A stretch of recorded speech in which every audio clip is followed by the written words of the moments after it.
মায়ের দেখভালের দায়িত্ব এড়াতে চেয়েছিল দুই ছেলেই, আর তা নিয়ে চরম পরিণতি। বড় ভাইয়ের কুড়োলের আঘাতে নিহত ছোট ভাই। ঘটনা মঙ্গলবার সন্ধ্যায় খোয়াই থানাধীন মারে হাদক এডিসি ভিলেজ এলাকায়।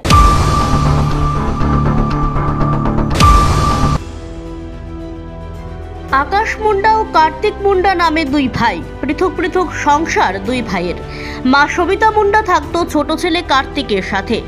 আকাশ ও কার্তিকের বাবা মারা গেছেন আগেই। সম্প্রতি সবিতা মুন্ডা ছোট ছেলে কার্তিকের কাছ থেকে চলে গিয়ে বড় ছেলে আকাশের সাথে থাকতে শুরু করে। এ নিয়ে শুরু হয় দুই ভাইয়ের বিবাদ। মায়ের দায়িত্ব কার, কে দেখবে মাকে?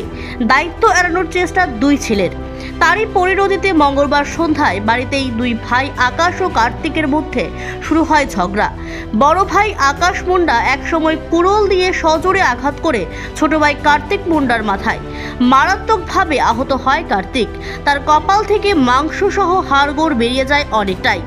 অবস্থা আশঙ্কাজনক। খোয়াই জেলা হাসপাতাল থেকে কার্তিক মুন্ডাকে রেফার করে দেওয়া হয় আগরতলা জিবি হাসপাতালে। গতকাল রাতেই জিবি হাসপাতালে মৃত্যুর কোলে ঢলে পড়ে কার্তিক মুন্ডা। পুলিশ আজ সকালে একটি মামলা হাতে নিয়ে খুনকাণ্ডে অভিযুক্ত আকাশ মুন্ডাকে গ্রেফতার করেছে। মারেহাদুকে আমাদের কাছে যে খবরটা আসে, তারা দুই ভাই পারিবারিক ঝামেলা নিয়ে ঝগড়া করে। তো যে বড় ভাই আছে, বড় ভাই ছোট ভাইয়ের মাথাতে নাকি কোদাল দিয়ে আঘাত করে। সাথে সাথে ওইখানে লোকেরা আমাদের খোয়াই হাসপাতালে নিয়ে আসে এবং খোয়াই হাসপাতাল থেকে তাকে জিবিতে রেফার করে। পরবর্তী সময় জানতে পেরেছি জিবি হাসপাতালে আন্ডার ট্রিটমেন্ট অবস্থায় ও মারা গিয়েছে। তো এই ব্যাপারে আমরা একটা কেস নিয়েছি, তদন্ত চলছে এবং আসামিকেও আমরা অ্যারেস্ট করেছি।